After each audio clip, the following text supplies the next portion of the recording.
എൻ്റെ കസിൻ്റെ വൈഫിനും മക്കൾക്കും വേണ്ടിയിട്ട് ഒരേ തുണിയിൽ സ്റ്റിച്ച് ചെയ്തെടുത്തിട്ടുള്ള ഡ്രസ്സുകളാണ് കേട്ടോ ഇന്ന് കാണിക്കുന്നത്.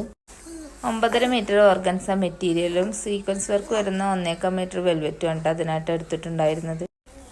ചുരിദാർ ടോപ്പിൻ്റെ സ്ലീവിനും ഫ്രോക്കിൻ്റെ യോക്ക് പോർഷനും കൂടിയിട്ടാണ് 1.25 മീറ്റർ വെൽവെറ്റ് ക്ലോത്ത് എടുത്തിട്ടുണ്ടായിരുന്നത്. പിന്നീട് സ്ലീവ് അത് കൊടുക്കണ്ടെന്ന് പറഞ്ഞുകൊണ്ട് അവരുടെ 2 മാസം പ്രായമുള്ള കുഞ്ഞു ബേബിക്ക് വേണ്ടിയിട്ട് വെൽവെറ്റ് ക്ലോത്ത് ചുരിദാറും ഫ്രോക്ക് അടിച്ചിട്ട് ബാക്കി വന്ന് കട്ട് പീസും ഉപയോഗിച്ചത് സ്കർട്ട് ആൻഡ് ടോപ്പും കൂടി ചെയ്യായിരുന്നു കേട്ടോ.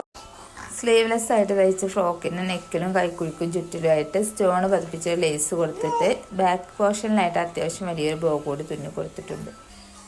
ടോപ്പിൻ്റെ താഴ്വശത്തായിട്ട് ഷുഗർ ബീഡ്സ് ഉപയോഗിച്ച് ഹാങ്ങിങ് കൊടുത്തിട്ട് അതിന് മുകളിലായിട്ട് ബീഡ്സ് ഉപയോഗിച്ചിട്ട് ഫ്ലവേഴ്സ് കൊടുക്കുകയാണ് ചെയ്തിട്ടുള്ളത്.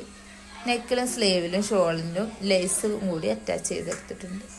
ബേബിക്ക് ഇട്ട് കൊടുക്കാനും ഊരാനൊക്കെ എളുപ്പത്തിന് വേണ്ടിയിട്ട് ബാക്കിൽ കെട്ടിക്കൊടുക്കുന്ന രീതിയിലൊരു ടോപ്പും സ്കർട്ടും ചെയ്തിട്ടുള്ളത്. അപ്പോൾ എൻ്റെ വീഡിയോ ഇഷ്ടമാവുകയാണെങ്കിൽ ഒന്ന് ലൈക്ക് ചെയ്യാനും ഷെയർ ചെയ്യാനും കമൻറ്റ് ചെയ്യാനും സബ്സ്ക്രൈബ് ചെയ്യാനും മറക്കല്ലേ.